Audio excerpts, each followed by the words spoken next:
Shift gears to the other Idaho story that we're following right now in terms of that ambush attack. Let's listen into this one live from the Coeur d'Alene area. To the most appropriate person. So, Chief Greif. Good afternoon. Thank you for joining us today. I know that you all have important jobs, and I want to thank you all for being patient over the last 24 hours.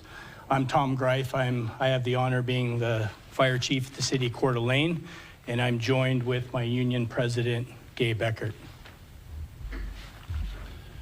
And I want to introduce to you Local 2856 Firefighters Union President Justin Zabel from Kootenai County Fire and Rescue. So obviously, as you know, tragedy unfolded in our community yesterday. An unimaginable and unthinkable tragedy took place, and I want you to understand today's focus is simply to talk and honor the lives of the firefighters and the injured that lost their lives, as well as the injured firefighter. We are not going to answer or entertain questions about the legal pieces of this or the criminal investigation. As you know, that's all part of the Sheriff's Department and their partner agencies. I think we want to start by thanking all of our partner agencies. Obviously, we work together with Coeur d'Alene Fire every day at Kootenai Fire, but we need to thank all of the fire and EMS agencies in the local and state and regional who have the outpouring of support that we are receiving right now is second to none. There has not been a need that has been unmet. We also want to thank our law enforcement partners. As you can imagine, this is a relatively dynamic situation, changing hourly. And we want to thank all of our law enforcement, again, local, state, federal partners that have helped throughout this crisis. I'm going to talk a little bit about our firefighter, but at first I want to insist that we ask the media to begin respecting the families. These families have an unimaginable loss that they are dealing with. The fire families have an unimaginable loss that they are dealing with. And at this point, we have had to post police guards at the houses of the firefighters because of citizens and media coming up and to their houses.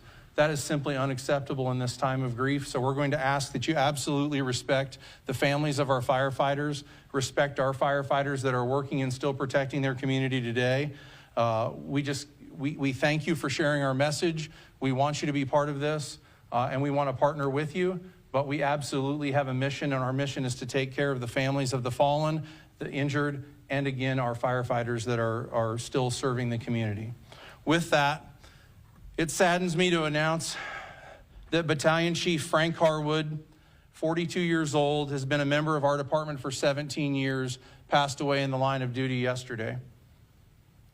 Chief Harwood is married, has 2 children. He is also a former Army National Guard combat engineer, so he's a veteran as well. Chief Harwood was a leader in our organization. He did an amazing job. He was a shift commander. He was well respected by his shift. This loss is felt by so many, including all of the members of his shift that worked and saw the incident yesterday. So we're going to ask, and President Zabel is going to speak a little more directly about Chief Harwood, but we would ask that you would keep him in your thoughts and your prayers as we continue this important mission that we serve every day. That said, shortly after today's press conference, working with the International Association of Firefighters, we will have pictures of the fallen available in one graphic. It is important to note that we are operating as one incident. Although 2 departments, we are working hand in hand through this, and I could not appreciate that more. And with that, I'm going to turn it over to Chief Greif. All right, I'm going to echo some things that Chief Way said, but yesterday was one of the most absolute darkest days that either one of these organizations has ever faced.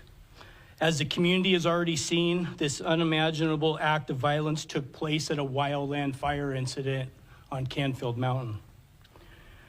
At this time, we're not able to discuss certain details as this remains an active investigation. So we'll do our best for the questions and answers following this press conference. Out of respect for our fallen brothers and their families, again, I'm going to ask that we limit comments to confirm facts at this time.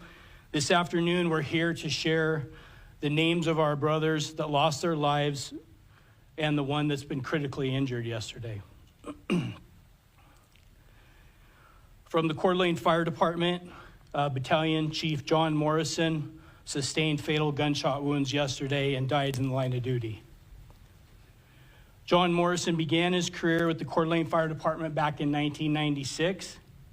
He's the battalion chief of Blue Shift, and he's held the ranks of firefighter, engineer, captain, battalion chief, and he's also a longtime paramedic for our department. He has served the city of Coeur d'Alene in this community for over 28 and a half years.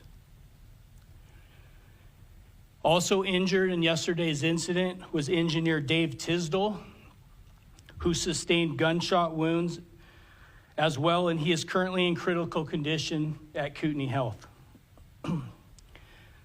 Dave is surrounded by his family, and he's had 2 successful surgeries as of noon today.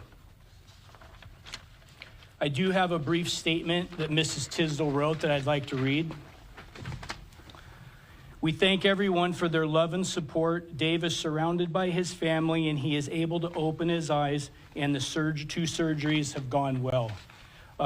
Like I said, he is in ICU at Kootenai Health, and our focus and support is going to be with the Tisdall family at this point. As Chief Way stated, we would ask that the media please respect the privacy of the families and direct your inquiries through the fire departments if possible. Our focus today and in the coming days will be providing support to the Tisdall family as well as both families that lost loved ones yesterday. At the same time, both of our departments are going to be focusing and providing mental health resources for our personnel and families that are going to be greatly impacted by this tragic event for months and years to come. As Chris Way said, we're grateful to law enforcement partners for their swift response and their continued efforts for their investigation. We would like to thank the numerous regional agencies that have provided resources and support over the past 24 hours. The community support has been nothing short of amazing, and all agencies involved will be needing every bit of that moving forward as we have a long road ahead of us. With that, I would like to turn the podium over to Union President Gabe Eckert with Local 710.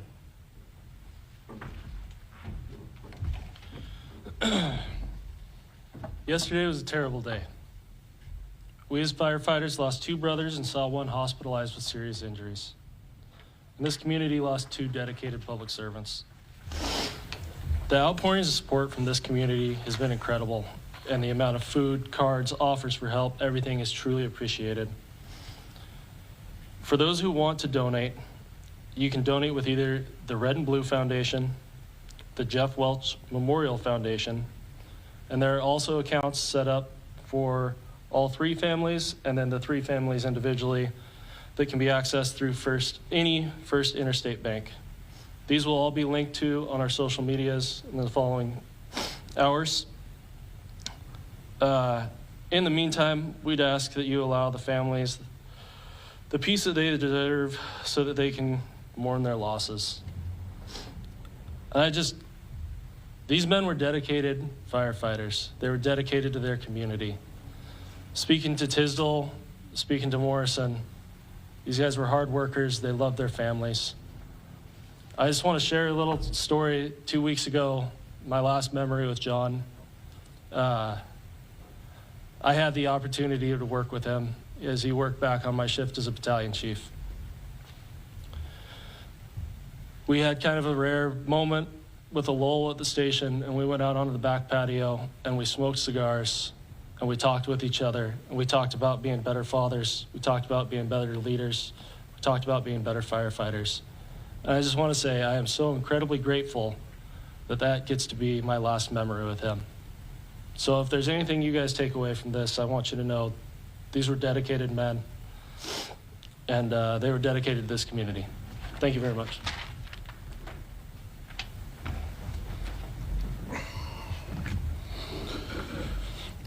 I'm Justin Zabel, President, Local 2856, Kootenai County Firefighters. This tragedy does not define our community. What's often overlooked in times like these is the overwhelming love and support we receive from the people we serve. It's that love for this community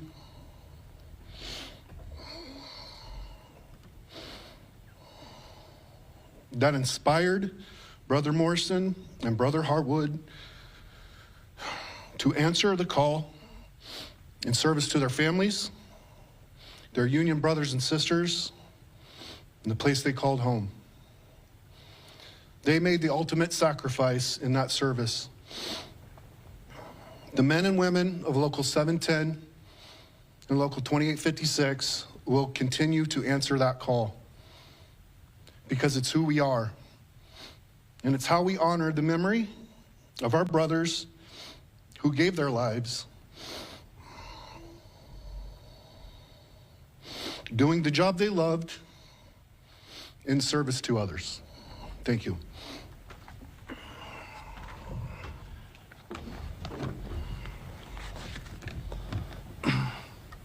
As they both mentioned, there are donation opportunities that you can find on all of our social media pages. I want to remind people that this is, again, an incredibly fluid situation, changing on a minute's notice. The one thing I can announce is that we are doing a procession returning back to the city. As you know, we did a procession to the medical examiner's office yesterday. I just got told that we are leaving the medical examiner's office in Spokane at 10 o'clock tomorrow morning, and we will be returning to English Funeral Chapel on 4th Street in Coeur d'Alene. We certainly invite the public to honor our firefighters and our heroes by standing on the bridges and the overpass and lining the roads. We would absolutely appreciate the support.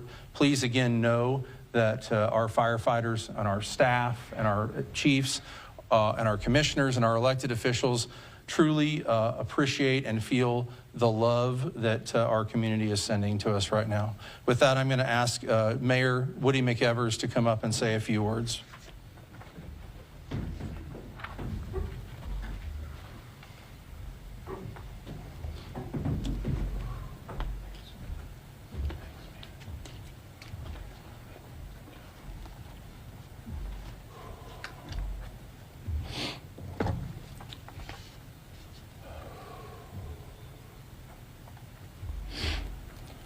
On behalf of myself, the City Council, the employees of the City of Coeur d'Alene, and all the members of our community, I want to begin by offering my deepest sympathy to the families of those tragically killed and injured yesterday in the line of duty. What they are going through is incredibly hard and heart-wrenching. And I want them to know that we're thinking of them.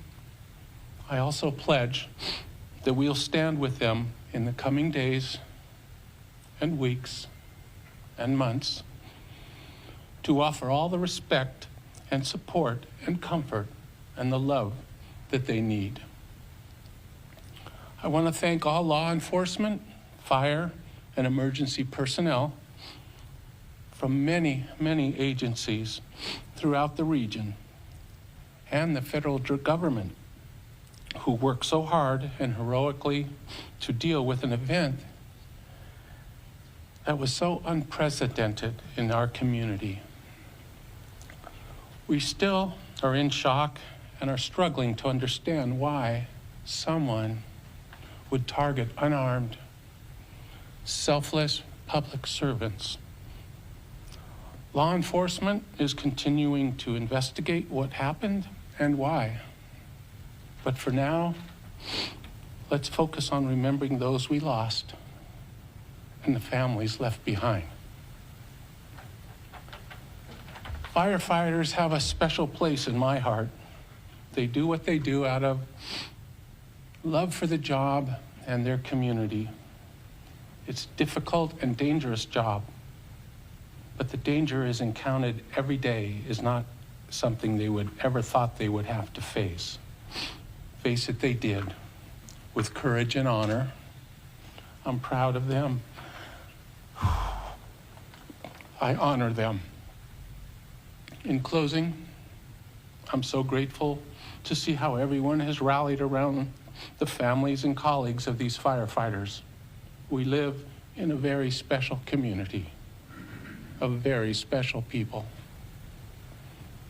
I know we'll never forget January 29th and the ultimate sacrifice made by our dear husbands, friends, and fathers. They will always shine brightly in our memory. Thank you. Thank you, Mayor. At this time, we're going to open this up to some questions. We do have a couple of statements before we get started with the questions. So we can confirm, we just know that these are going to be two things that are absolutely things that we want to confirm or dispel. There was pre-incident contact with the suspect by our firefighters upon their arrival, but it was minimal contact, and there was certainly no criminal or suspected activity as a result of that. The other piece I want to dispel is that the families were notified via social media. That is absolutely false. Both families of the fallen firefighters as well as the injured firefighter were notified by department personnel and have indeed been have had a 24-hour watch with fire department personnel with the families ever since the incident took place. So having those questions come up earlier, we figured we would just take care of that now. So happy to answer a question. Chief, you just sort of answered part of my question. I'm wondering if you have any more details about that minimal preliminary contact, and then if not, the sheriff has indicated that the gunman at least expressed an interest in the past of maybe being a firefighter at one point. So wondering if he ever came across either of your departments, introduced himself. What I can, I think the pre-incident contact is still being investigated. That was something new to us today. Again, we're not going to get into what the sheriff or the state police are investigating from a criminal aspect. And I can tell you from the Kootenai County Fire and Rescue standpoint, we had never had contact with the suspect. He had never applied for a position here or tested for a position here. We are looking into some facts surrounding that question, but I cannot verify any of it at this point. Next question. Yes, ma'am.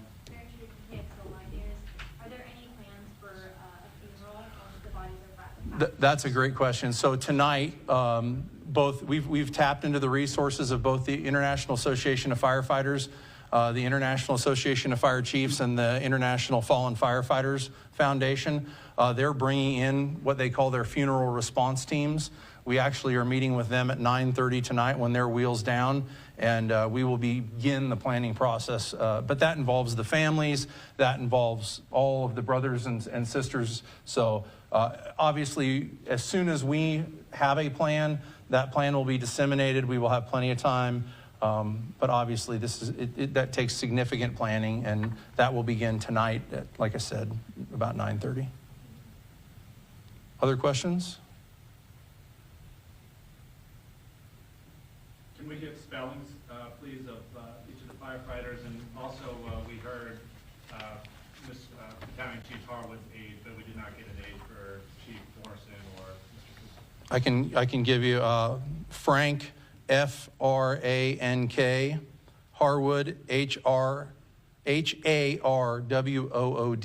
again, rank of Battalion Chief, and he was 42 years old. John Morrison, M-O-R-R-I-S-O-N, 52 years old. He's been with us for 28 and a half years. Dave Tisdall, T-Y-S-D-A-L. He is 47 years of age, and he has been with us for 23 years at the rank of engineer. Again, later this evening, there will be graphics that are being produced right now with both of their pictures. You'll be able to find it on, I believe, both Coeur d'Alene Fire and Kootenai Fire's social media pages, as well as Local 710 and Local 2856's pages. Yes, sir. I just had a quick technical question. These, most of the firefighters that responded were urban wildland firefighters, or from the city fire department, or the county? All of the initial response was both a mix of the city and county fire in responding in a wildland urban interface setting. Is there any update on Yes, actually, we just got an update about 30 or 45 minutes ago. The fire is reasonably contained. They've stopped significant forward progress, but they're still working on it, and that all belongs under the jurisdiction of the Idaho Department of Lands now. And we want to also thank our partners, Northern Lakes Fire Protection District. They were instrumental in both the firefight as well as the removal of patients and transporting patients yesterday under obviously extreme and duress conditions. Other questions? Yes, sir. I'm just wondering how this changes how you go forward and how you handle responding to fires any differently? I think at this point, I think we're going to obviously do a deep dive into what happened. The incident is still unfolding. We're finding things out hour by hour at this point. There will be a time for us to reflect on the incident.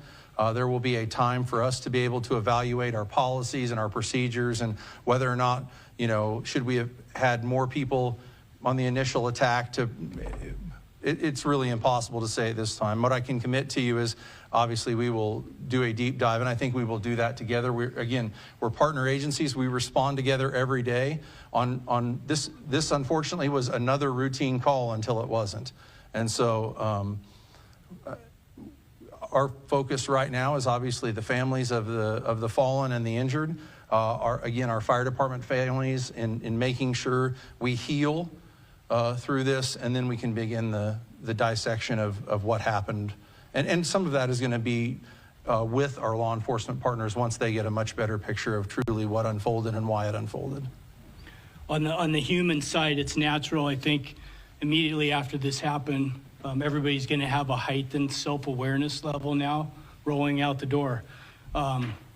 There's nothing we're going to do about that. That's just a natural response to this. This wasn't a event that we trained for. We train every day for high risk, low frequency events that are dangerous in our profession, but we never imagined that we would be ambushed responding to a wildland incident at a command post. And so, yeah, now that heightened awareness is just a natural response to this every time we go out the door.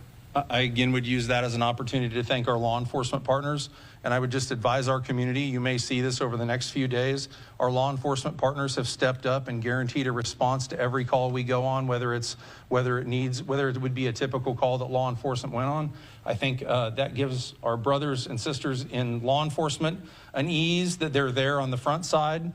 It certainly gives our firefighters an ease as we're responding, and we were glad that was an offer they made to us, both, Coeur d'Alene City Police Department, Kootenai County Sheriff's Department, Post Falls Police Department, and ISP have all stepped up and said, we will absolutely go to every call you go on. So again, as Chief Grife said, that certain peace of mind, I don't know that we're ever going to be able to guarantee people's peace of mind, at least for a while after an incident like this, but we are taking every measure we can to ensure safety of our responders. Other questions? Yes, sir. The sheriff alluded in his press conference to the fact that there may still be evidence at the fire scene. Does that affect how you're fighting the fire? We're working in coordination. I know, so I want to be clear again. We handed the fire off to IDL yesterday when they arrived, and obviously the other incident unfolded. So neither of our agencies is involved at this point. I know that the State Fire Marshal's office is working with the detectives to work through the scene and process, be able to put the fire out as well as process evidence as they come across it. You mentioned you'd never be prepared for something like this, but in listening to the national broadcasts today and talking to different experts, this is unheard of, it seems like. Have you ever heard of anything like this ever? Yeah, there have been a couple of cases of this, but certainly it's, as Chief Grife said, it's low frequency, high acuity. It's, and again, I want to be clear, we've been asked this a lot today is, well, do you train for active shooters? And we absolutely do. We have equipment to, but this wasn't an active shooter call. The initial response was to a wildland urban interface brush fire on the side of a mountain. And so again, we went in, we saw smoke showing, we went in like we do all the time and attacked the fire, and then unfortunately we got attacked. And as the sheriff said very well last night, the way they were attacked and ambushed, they never had a chance. Other questions? If not, we certainly appreciate everybody being here today. We appreciate, again, we want to thank our community for their amazing level of support. We want to thank our elected officials, so many of whom are here today supporting us in this piece of things, but also just as they've been here since minute one yesterday. We feel like we have incredible support. I again want to thank our brothers and sisters at Coeur d'Alene Fire as well as the other agencies, but I feel like we're walking hand in hand with this together, and that's really important, and you as the community should know you're well protected and you're well taken care of. So thank you again for being here today. Appreciate it.